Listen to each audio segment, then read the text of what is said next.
A paz do Senhor, meus irmãos, minhas irmãs, sejam muito bem-vindos ao nosso canal. É tempo de ensinar EBD, um canal exclusivo para os amantes da escola bíblica dominical. Você aí do outro lado já me conhece, eu sou Adriano Ricobelo, sou presbítero da Assembleia de Deus aqui da cidade Franca, interior de São Paulo. Também sou professor da escola bíblica dominical, ministro aulas também no CAPED, que é o Centro de Aperfeiçoamento Pedagógico da Escola Dominical. E hoje nós iremos estudar uma lição maravilhosa e poderosa, lição de número 7. Ela tem como título A Deposição da Rainha Vasti e a Ascensão de Esther. Vai ser uma aula maravilhosa, uma aula edificante. Já peço para você, desde o início do nosso vídeo, não saia desse conteúdo, fique até o final, porque pode ter certeza que nós iremos trazer um conteúdo que vai adicionar a sua aula, vai trazer um agregado maior para o seu conteúdo, para o seu estudo, para o seu plano de aula, ok? Então, antes de nós iniciarmos, também gostaria de pedir para vocês que deixassem aquele like do céu, aquele like abençoado, que deixa o nosso canal muito mais feliz, muito mais alegre. A sua participação, ela é importantíssima, tanto na questão do like, quanto também na questão do comentário. Deixa aí o comentário da onde você está falando, de que país, de que estado vocês estão assistindo. É muito importante. Quero deixar um coraçãozinho, quero deixar uma palavra de bênção, de edificação para tua casa e para tua família. E também, se possível, compartilhe os nossos vídeos. Isso vai ajudar o YouTube a entender que esse vídeo que você está assistindo, ele é relevante e vai distribuir, fazer mais impressões para pessoas que têm bom gosto, assim como o gosto que você tem, que é muito bom, e está aqui nos acompanhando, nos dando esta grata honra, tá bom? Vamos lá. O nosso texto áureo vai dizer o seguinte: antes da maior graça. Ou seja, o que o texto está querendo dizer aqui em Tiago, capítulo 4, versículo 6? Porém, a bondade que Deus mostra é ainda mais forte, ou seja, antes da maior graça. Portanto, diz: Deus resiste aos soberbos, mas dá graça aos humildes. Tiago, capítulo 4, versículo 6. A verdade prática vai dizer o seguinte: devemos nos conservar o quê? Humildes. A palavra humildade, ela tem um sinônimo e ela tem um significado também de virtude. Essa virtude é caracterizada pela consciência das próprias limitações que eu e você tem, da simplicidade e da modéstia. Então aqui nós estamos falando de humildade.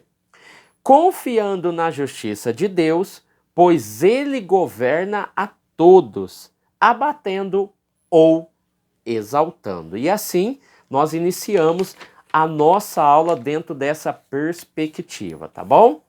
A leitura bíblica em classe, lembrando que a lição anterior, que é a lição de número 6, ela começou no capítulo 1 e terminou no versículo de número 9, que foi o início da festa da Rainha Vasti. Aqui então nós iremos abordar o capítulo 1, que parte do versículo 10, que é subsequente ao versículo da aula, do último versículo da aula anterior, e também Esther capítulo 2, que vai do 12 ao 17, e Esther capítulo 1, que vai do 10 ao versículo 19. Então nós vamos trabalhar todo esse contexto, tá bom? Então eu não vou fazer questão de ler agora, porque nós já vamos trabalhar de maneira exaustiva esses dois textos que são apresentados aqui, tá bom? Então, já entrando no nosso comentário, o texto vai dizer o seguinte: Deus estabeleceu princípios imutáveis, pelos quais governa a todos os povos, independentes da sua cultura, época ou lugar. Quando a gente fala de princípios, e nós logo imaginamos e pensamos em princípios éticos e morais. de cada povo. Nós temos que entender que princípios éticos e morais de cada povo se baseiam em padrões universais. Quais são esses padrões universais? Padrões universais são, por exemplo, amor é um padrão universal, o respeito é um padrão universal, a autoridade de alguém ou de um líder ou de um governante são padrões universais, a amizade é um padrão universal, a confiança é um padrão universal e outros adjetivos e outras palavras que eu poderia acrescentar aqui. Ou seja, contra esses princípios, né, eu não tenho lei, eu não tenho regra, eles são padrões universais. E isso ajudou, através desses padrões universais, a formarem o quê? Os princípios éticos e morais de cada comunidade, de cada país, de cada sociedade, tá bom? Então veremos o claro contraste entre as condutas de Vasti e também de Esther nesse contexto. Aí nós vamos analisar a questão da obediência da moça judia, que no caso é Hadassah e foi chamada de Esther. Vamos lá, irmãos? Então aqui, o banquete de Assuero e a recusa de Vasti. O subtópico de número 1 vai dizer o rei Assuero. Nós já vamos entender logo no início que ele é filho de Dario. Assuero governou o Império Persa por 20 anos. Guarda essa informação, deixe bem claro para os seus alunos, e aqui nós temos as datas. Assim como nós havíamos falado na outra aula, o seu nome em grego significa Xerxes. Então, talvez há uma confusão, Assuero, Xerxes, é porque Xerxes é um nome aí que vem de origem grega, tá? Então, Assuero tratou nesse ambiente, nessa primeira festa, porque eu tenho duas ocasiões de festas, deixe isso muito bem claro para os seus alunos, a primeira de 6 meses e a segunda de 6 meses, a primeira de 6 meses e a segunda de 1 semana, tá bom?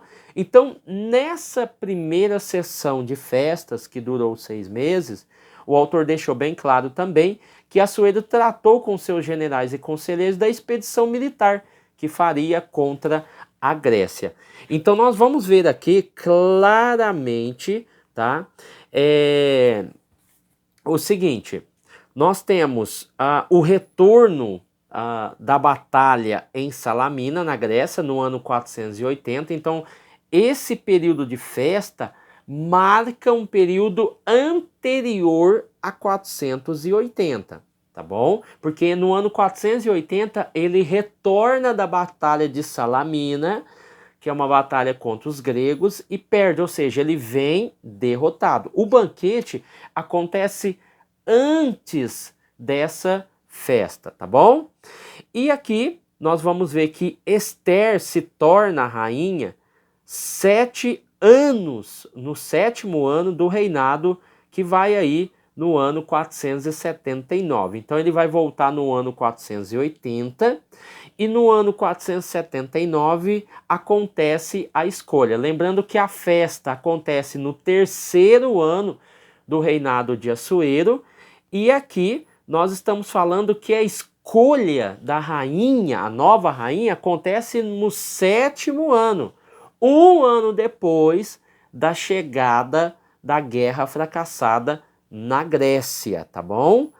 E você vai ver que esses acontecimentos vão acontecer num período de 9 anos, que vai de 483 a 474, tá bom? Então, Assuero, nessa festa, qual é o objetivo dessa festa no primeiro momento? Ele quer mostrar ao mundo daquela época quem é ele, o que ele tem, tá? E o que ele é, o que ele tem e o que ele pode fazer através do seu poder que está nas suas mãos, tá? Então, a batalha, essa expedição militar à Grécia, o autor deixa bem claro que ela foi divulgada e escrita pelo grego Heródoto, né, que viveu aí próximo ao reinado dele, 484 a 425 antes de Cristo, tá bom? Então nós temos aqui um resumo desse acontecimento. O subtópico de número 2, um banquete público. Assuero ofereceu um banquete para todos os povos de Suzã no pátio do jardim. Deixe bem claro para os seus alunos. Subtópico de número 1 fala da primeira festa que durou 6 meses, ao qual foi tratado sobre a invasão para a Grécia, tá? No segundo momento, nós temos a festa que é feita no jardim do palácio para o povo. Então, na primeira festa, que durou 6 meses, ele vai exibir toda a sua riqueza, todo o seu luxo, todo o esplendor do seu reino. Quem que ele vai convidar nessa primeira festa? Os oficiais, os servidores, os chefes dos exércitos da Pérsia e da Média, os governadores e a nobreza. Nós vamos ver que o palácio, quando você olha para a estrutura desse palácio, é um palácio gigantesco, com as suas 36 colunas. Então era um palácio estrondoso, cada coluna dela media 20 metros de altura, tá? Com detalhes de ouro, enfim, toda aquela beleza, toda aquela pompa de um rei e de um belo palácio. A pergunta que eu posso fazer aqui, que você pode fazer para os seus alunos é: quando eu ouço falar sobre essa grandiosa festa, sobre esse grandioso rei, sobre esse grandioso acontecimento, sobre tudo que está envolvido, o que você sente quando você ouve sobre essa festa? Você fica impressionado? Você fica invejoso com essa festa? Querendo o convite? Ficando revoltado?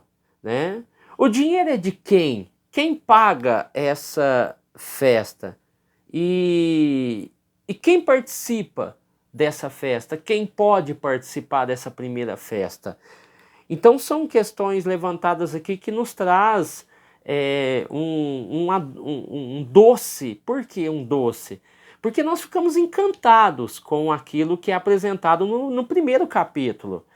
Só que o que vem a seguir é algo desastroso, é algo complexo, é algo destruidor.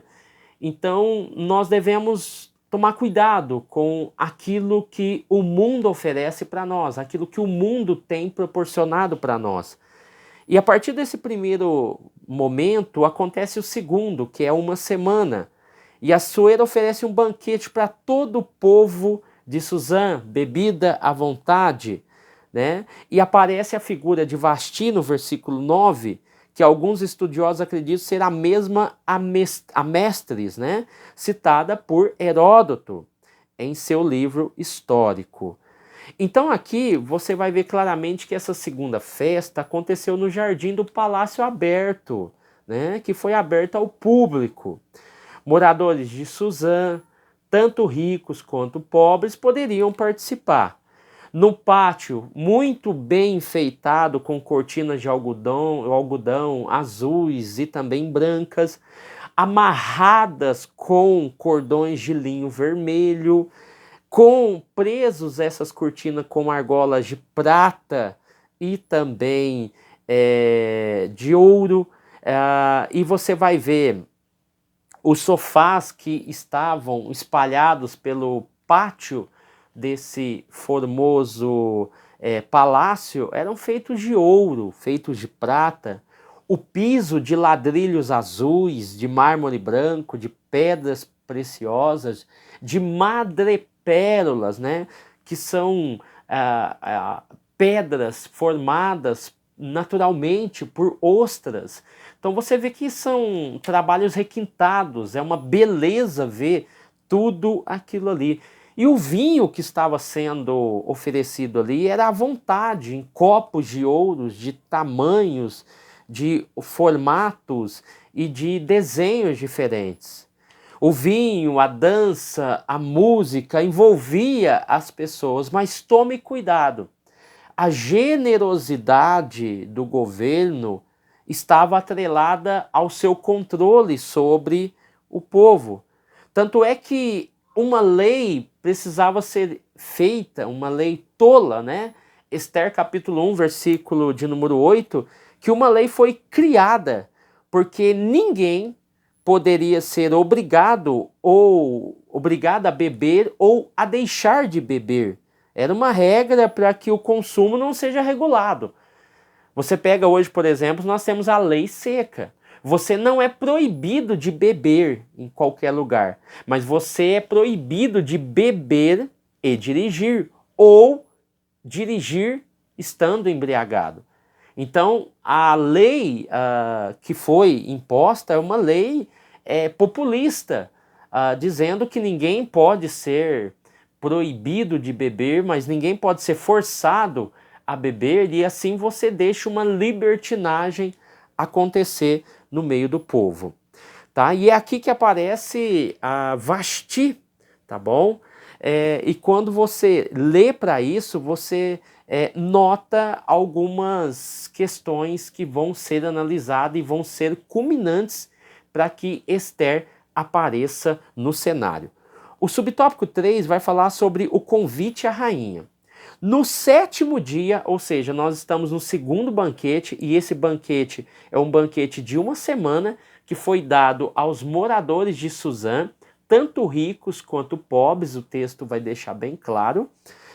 Enquanto o primeiro banquete durou 6 meses e foi reservado mais para a classe, para a elite, né, para os governantes dessas 120 províncias, Assuero, depois de ter bebido bastante, ficou bem alegre por causa do vinho, e foi quando ele ordenou que a rainha Vasti viesse com a sua coroa e se mostrasse aos povos e aos príncipes, né? Então a rainha simplesmente recusou acompanhar os 7 eunucos, ou os 7 principais, ou os 7 conselheiros que estavam com o rei Assuero. Então nós vamos tratar um pouco mais aqui no tópico de número 2, porque aqui ele fez a introdução do versículo 9 em diante, porque no versículo 9 do capítulo 1 nós temos a festa que é feita somente para as mulheres e que foi organizada pela rainha Vasti, enquanto o rei Assuero estava fazendo uma festa para os nobres, né, ricos e também pobres, da cidade e da capital Suzã, tá bom? Então você já entendeu toda a pompa que estava envolvida aí a festa de Assuero. Até agora nada de Deus, até agora nada de palavra, até agora nada de povo judeu. O texto, como ele foi extraído das crônicas dos reis da Pérsia e também da Média, você vê claramente que primeiro é mostrado toda essa pomposidade da festa, as riquezas do rei, e agora o texto começa a tomar uma proporção mostrando o surgimento da rainha e da recusa da outra. Vasti resiste à ordem do rei e é deposta. A recusa da rainha. Quando nós olhamos para fontes extra-bíblicas, nós buscamos algumas explicações, e por mais que elas sejam absurdas ou não, e nós usamos o termo por inferência também, que é outro termo que a gente usa dentro da teologia, quando nós não temos uma comprovação bíblica, e assim nós tentamos achar uma solução para aquele episódio. Isso é muito bom, quando a gente faz isso, a gente exercita a nossa mente, a gente procura compreender, mas sem causar tumulto, sem causar problemas para o texto. Pelo contrário, essa análise, essa procura, essa busca por uma resposta por algo que a Bíblia não diz, ela é saudável. Mas a partir do momento em que ela começa a prejudicar o ouvinte e a própria palavra de Deus, ela se torna ineficaz, ineficiente, e ela só traz prejuízo. Então tome muito cuidado com as pesquisas, não deixe de pesquisar, não deixe de averiguar, não deixe de buscar as fontes extras bíblicas, mas entenda que aquilo que o texto sagrado especificou era o necessário para a sua compreensão, tá bom? Então aqui, contudo, podem levar à prática da exegese, né, quando dão à escritura um sentido alheio ao que foi revelado. Se ela for como alguns imaginam, a mestriz citada por Heródoto, uma mulher astuta e sanguinária. O que Heródoto ele vai dizer? Na verdade, não é somente ele, é os gregos que pensam isso também. E eles classificavam a mestriz como uma mulher vingativa, uma mulher ciumenta e uma mulher cruel. Ela foi mãe, né, de 5 a 6 filhos de Xerxes, né? E você vai ver que Heródoto a define como uma fúria reinante. Então, quando você olha o ato de Vasti, você não pensa numa mulher sensível, numa mulher frágil, você logo pensa numa mulher que tem fibra, numa mulher que tem posicionamento, uma mulher que tem pulso firme para negar o pedido do rei. E assim você vê algumas características. Então, como o autor diz, e Heródoto havia afirmado isso, muito provavelmente ela seja essa rainha, a mestriz, né? E aqui no versículo de número 11 do capítulo de número 1, você vê o episódio. Que Vasti viesse com a coroa de rainha na cabeça. Era muito bonita, o texto vai dizer, e o rei queria que os nobres e convidados admirassem a sua beleza. Tá? Lembre-se do texto. O texto nos mostrou que o rei Assuero havia mostrado toda a sua beleza, toda a sua pompa, através dos seus bens mais preciosos que ele tinha no palácio. Troféus, ouro, espólios de guerra, enfim, uma infinita gama de elementos que poderiam justificar a sua submissão a ele e também a sua obediência. Ou seja, ele é um homem de guerra, ele é um homem poderoso, ele é um homem magnífico. Eu tenho tudo aquilo que o homem deseja. Mas existe uma coisa que é muito mais valiosa, muito mais poderosa e muito mais bela do que tudo aquilo que eu vi, tudo aquilo que eu conquistei e tudo aquilo que eu tenho. É onde ele dá ordem aos 7 eunucos ou 7 conselheiros do rei para que eles vão à casa aonde ela está, porque ela também está dando uma festa às mulheres, e digam a ela para que ela se apresente ao rei com a coroa real. É interessante notar aqui que o rei controlava tudo. Ele controlava tudo. E existe uma interpretação judaica que diz que ela seria apresentada nua, somente com a coroa. E essa posição é totalmente descartada, porque não era de forma alguma o costume e também não seria muito bem visto pelos príncipes, pelos nobres, mostrar de maneira nua aquilo que ele tinha de mais belo. Só que nós devemos levantar aqui um entre aspas. Por quê? A chance de alguma humilhação de conotação sexual estar envolvida não é descartada, mas a possibilidade dela entrar nua é descartada. Fato é que o rei controlava tudo o que estava em sua volta. Ele podia mandar, já que isso começou com eles, que alguém fosse empalado, e assim essa ordem seria dada no primeiro momento, tá? Só que ele não consegue de forma alguma controlar o coração da esposa, que no caso era a rainha. Ele tinha tudo na mão, mas não tinha o coração. Ele tinha tudo ao seu poder, mas ele não conseguiu fazer Vasti chegar à sua presença.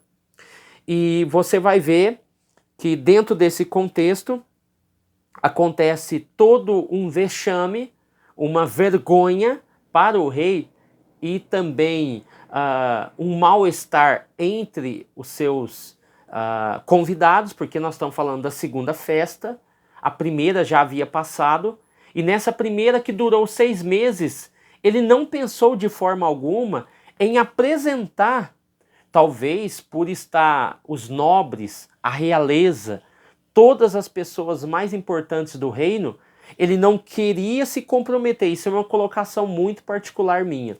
Ele não queria se comprometer, não se embriagando, não se dando ao luxo de se tornar vexame. Então parece que ele trata os 6 meses de maneira mais séria, tanto é que é nessa possibilidade que ele trata da invasão à Grécia. Só que no segundo momento parece que ele deixa o manto de lado e diz: agora eu vou aproveitar essa uma semana com a população, vou beber, vou me esbaldar e vou me deliciar com tudo aquilo que o meu reino tem. E é nesse segundo momento ao qual estão os nobres e os pobres ali, todos naquele ambiente do pátio, é que ele manda chamar Vasti. É estranho, né? Ele deveria ter apresentado a rainha para os nobres, para os ricos, os príncipes, os governantes, os chefes, na primeira festa, que era muito mais pomposa, muito mais interessante mostrar a rainha, mostrar a sua beleza, e não nesse momento aqui, ao qual as pessoas comiam e bebiam de forma desregada. A aplicação da lei. Assuero estava de fato sob influência do vinho quando ordenou a vinda de Vasti, mas sua decisão de depô-lo do cargo não se deu de forma intempestiva ou autoritária. Aqui no versículo 12 do capítulo 1, vai dizer que a rainha não atendeu à ordem do rei, e por isso ele ficou muito furioso. A pergunta do rei demonstrava a prudência. O que, segundo a lei, se devia fazer da rainha Vasti por não haver cumprido seu mandato? Nós temos um ponto importante aqui a analisar. Tá? Vamos lá. Primeiramente, o rei perguntou aos seus súditos, aos seus conselheiros, o que deveria ser feito em caso da rainha recusar um pedido do rei, até porque ele queria saber dentro da lei. Então o rei busca uma solução na lei, mas os conselheiros, aproveitando a oportunidade, você pode ver pelo próprio texto, eles não apresentam nenhuma lei que possa punir a rainha Vasti ou alguma outra forma de punição, mas o incentivou a criar uma nova lei. Pode ver no texto, eles não apresentaram a lei, pelo contrário, eles apresentaram a proposta de uma nova lei, aproveitando a oportunidade, talvez, para prejudicar Vasti. Aqui no versículo 19, se for da tua vontade, olha eles entrando na mente do rei, assine um decreto proibindo Vasti de chegar à tua presença. Então a ideia não é mandar matar, não é exilar, é apenas que ela não chegue mais ao rei, não tenha acesso, não se comunique com o rei. E aqui, no versículo de número 22, eles estipulam também, através dessa ideia, a questão do próprio reino. Eles envolvem o reino. Olha, se as mulheres ficarem sabendo, elas vão se levantar contra os seus maridos. É por isso que no versículo 22, todo marido fosse chefe da sua casa e tivesse a última palavra. Ou seja, eles conseguiram talvez uma lei que satisfazesse um desejo que eles estavam procurando há muito tempo. E com essa ocasião, eles não somente proíbem Vasti de chegar até o rei, mas determinam uma lei boba para que todo marido tivesse a última palavra e que nenhuma mulher tivesse a coragem de se levantar contra ele.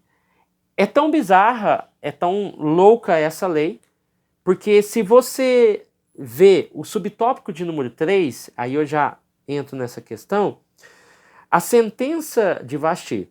Examinando o caso, Memucã, um dos sábios, aconselhou ao rei que depusesse Vasti. A conduta da rainha seria um péssimo exemplo para todas as mulheres do reino. Aí o versículo 17 do capítulo 1 vai dizer, olha, porque a notícia daquilo que a rainha fez sairá e elas desprezarão seus maridos e tudo mais. Isso provocaria desrespeito, discórdia no lar. Mas pare e pense. A lei é uma loucura, essa lei. Por quê? Note como os maridos exigirão isso, sendo que o próprio rei não conseguiu tal façanha. E é uma tolice dos poderosos acharem que com as leis vão proibir, vão inibir as pessoas. Então, eles estão criando uma lei para que os maridos e as mulheres cumpram aquilo que o próprio rei e a própria rainha não conseguiram cumprir. Então, assim, é fora do nosso contexto bíblico, né, ao qual nós estamos falando, está mais dentro de um contexto social, de uma cultura persa, mas você vê claramente que os poderosos, eles costumam impor regras e sanções para um país, para uma nação, para um povo, que nem mesmo eles conseguem cumprir. E isso é muito perigoso, tá bom? Então serve de alerta aí para nós. Então você vê claramente alguns países socialistas, comunistas, que eles estabelecem regras, leis, para que você deixe de adorar, para que acabe com as igrejas, para que limite a quantidade de pessoas dentro de um culto. Ou seja, eles colocam limites para a população através das suas leis idiotas e tolas. E assim aconteceu nesse momento. Não há a questão da valorização da mulher, não há a questão da valorização do casamento, não há a questão da união, ou seja, a lei é para colocar mais divisão, mais separação do que união. Essa lei é tola porque ela serviu para destruir os laços de intimidade, de submissão de um para com o outro, que poderia existir e agora, decretado por lei, não mais existirão. Ok? Então vamos lá. Aqui nós lemos o tópico de número 2, né? Onde nós falamos da sentença Vasti. Então, a sentença, se você for analisar, ela foi muito leve. Não houve morte, não houve expulsão, apenas afastamento. Então, para Vasti, que já tem esse comportamento, para Vasti, que já tem um temperamento difícil, para ela foi muito tranquilo. Olha, o que vai acontecer comigo? Não, você não vai chegar mais na presença do rei. Você vai continuar morando no palácio com as mulheres? Vai. Vai continuar tendo algumas mordomias? Vai. Então, para Vasti foi muito tranquilo.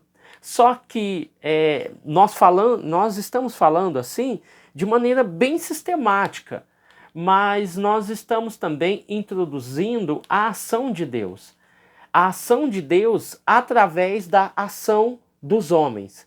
Ou seja, não é que Deus manipulou Vasti para que ela desobedecesse o rei. Deus usou a oportunidade da negação de Vasti, a lei que foi feita por homens e que serviu para punir Vasti, para que Deus, através desse sistema, desse momento, dessa oportunidade, introduzisse a rainha, introduzisse Radassa, né, para ser escolhida do rei e se tornar rainha. Lembra das palavras do seu primo Mardoqueu? Olha, se você fizer alguma coisa, você está cumprindo o papel de rainha, Mas se você não fizer nada, primeiramente, a sua morte será certa, a sua descendência deixará de existir e Deus salvará o seu povo. Mardoqueu, ou Mordecai, deixou muito bem claro as consequências.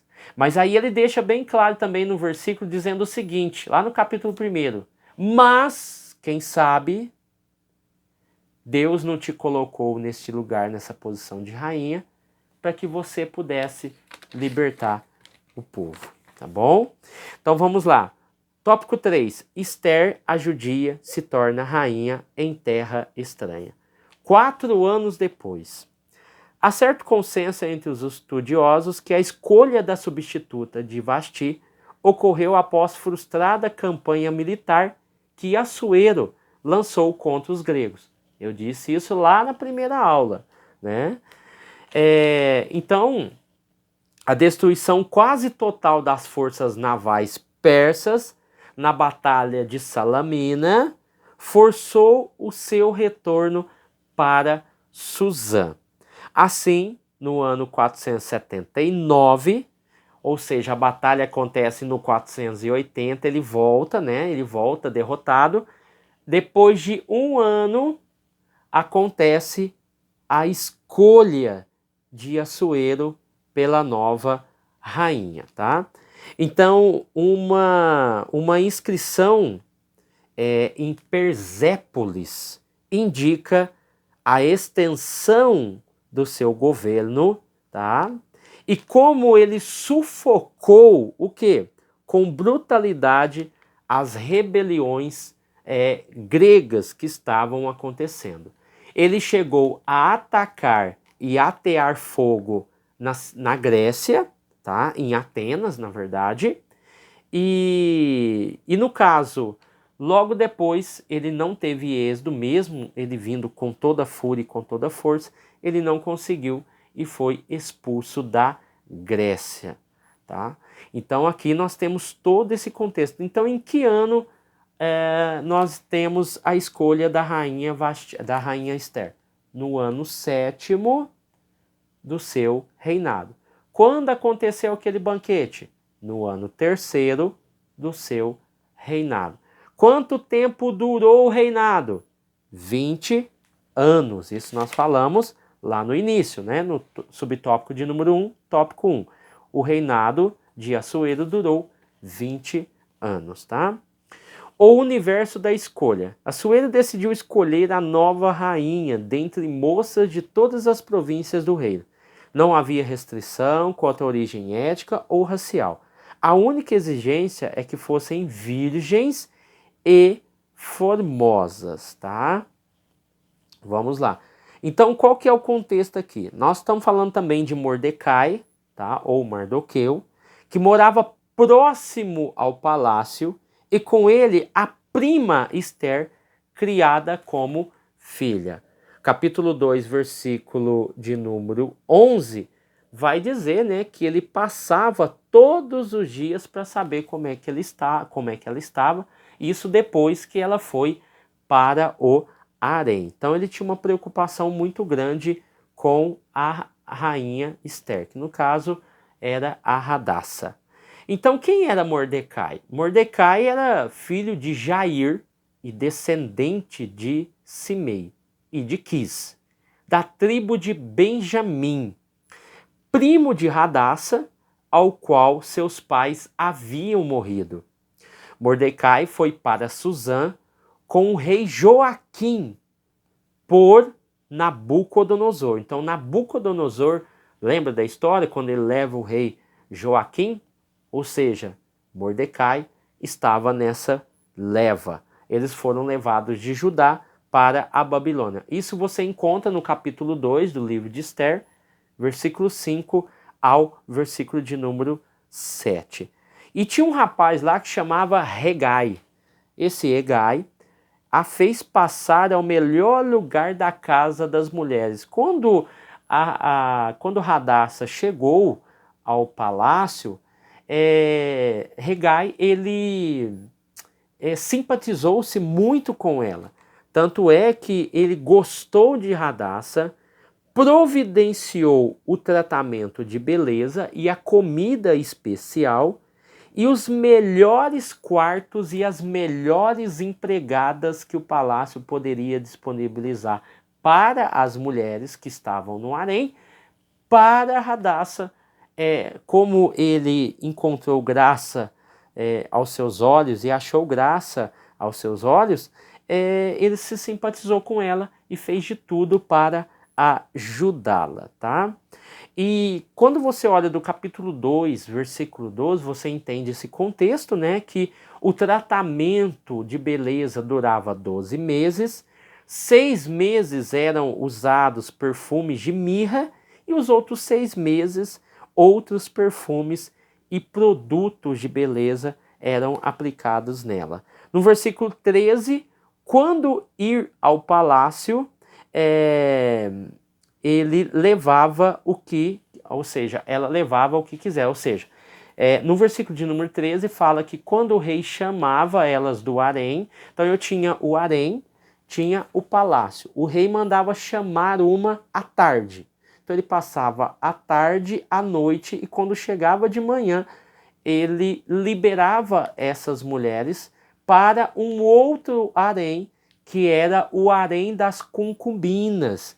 Esse primeiro harém que Radassa entra é o harém aonde está as moças mais belas e as moças virgens. Quando ele passava pelo rei, o rei encaminhava para o outro harém, que era o harém das concubinas, tá bom? Então, à tarde, o versículo 14 vai dizer isso. À tarde, ia ao palácio e pela manhã era enviada a outro harém, lugar das concubinas do rei. Não voltava mais, a não ser que o rei mandasse chamar essa concubina. O versículo 17. O rei gostou de Ester mais do que as outras, conquistando a simpatia e a admiração do rei. O rei coroa ela, coloca a coroa em sua cabeça e o consagra rainha em seu lugar. Então, o subtópico de número 3 vai falar sobre essa obediência. Isso tudo, essa escolha, a gente não sabe ao certo se nesse período da tarde e da manhã do outro dia o rei tinha relações sexuais com as mulheres, porque nós estamos falando de um harém, nós estamos falando de um tempo totalmente diferente do nosso. Muito provavelmente ele tinha relação sexual com elas, tanto é que ele passa para o outro harém, que é o harém das concubinas, ou não, né? Então a gente não sabe o que se passava dentro desse tempo entre a tarde e a manhã do outro dia. Fato é que Ester passa por esse período e antes dela ir para o outro harém, o rei já o imposta como rainha, porque aos olhos dele foi alcançado graça, tá? Falando aqui da obediência de Ester, Mardoqueu ordenou a Ester que não declarasse qual era o seu povo, embora não havia nenhuma restrição. Mas havia aí um trabalhar de Deus, porque imagina se ela tivesse já desde o início falado que ela era judia, Amã talvez escolheria uma outra forma de punir os judeus ou de atacar os judeus, e não teria acontecido essa trama e esses acontecimentos que envolveram Amã e a revelação da crueldade e da maldade que nós falamos na outra aula. Mardoqueu demonstrava profunda preocupação e no caso aqui havia muito respeito e cuidado para com Ester. Talvez você levante a pergunta o seguinte: irmão Adriano, como é que ele passava diariamente diante do pátio da casa das mulheres para saber como ela estava? Simples, a própria Bíblia já revela. Versículo 19 do capítulo 2.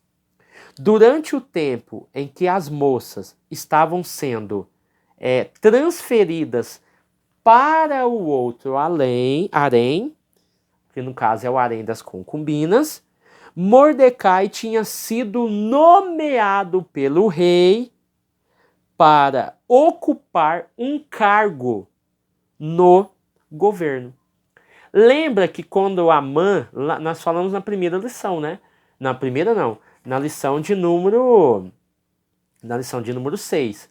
Eu acabei de citar que eu fiz referência na primeira lição, porque começou uma nova história, né? Então, essas referências que eu estou fazendo é sempre a lição de número 6, porque nós estamos na 7, tá bom? Entendido? Então aqui, quando eles descobrem a trama de Naamã, o rei manda matar Amã, e ele não pode fazer nada, Esther implora, só que ele tem uma ideia.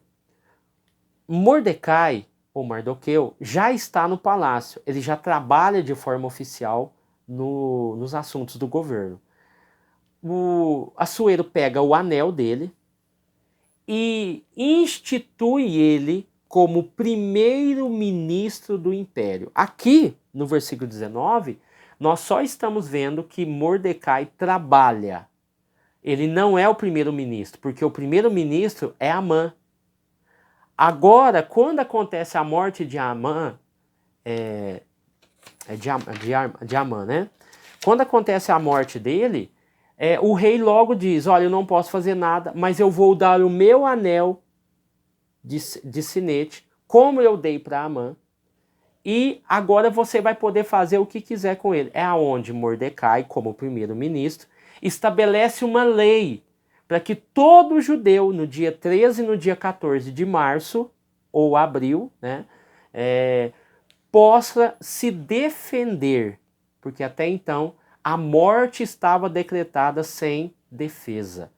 Então aqui nesse momento ele já trabalha, então por isso que ele tem acesso à portaria, aos homens eunucos que trabalham no harém do rei, tá? Então aqui mostra que ele tem uma grande preocupação, houve um período aí de preparação e aqui nesse momento nós encerramos aqui essa parte do nosso texto, ao qual abordou o capítulo 1 e o capítulo 2, mostrando a ascensão, a história que envolveu a trama como é que se diz o texto aqui? Da deposição da rainha Vasti e a ascensão da rainha Esther. Então, nos mostra muitas lições aqui, como tomar cuidado com as leis, tomar cuidado com os agrados do governo, os agrados dessa liderança que por trás tem algo muito maléfico. Então nós temos que tomar um pouco de cuidado e entender que existe um trabalhar de Deus em meio a uma situação como a que aconteceu com Radassa, tá bom? Então assim nós iniciamos a trama propriamente dito, tá? No capítulo 2 e assim na próxima aula nós estaremos abordando os demais capítulos, amém? Deus abençoe você, sua casa, sua família, fique com Deus e até o próximo vídeo, em nome de Jesus.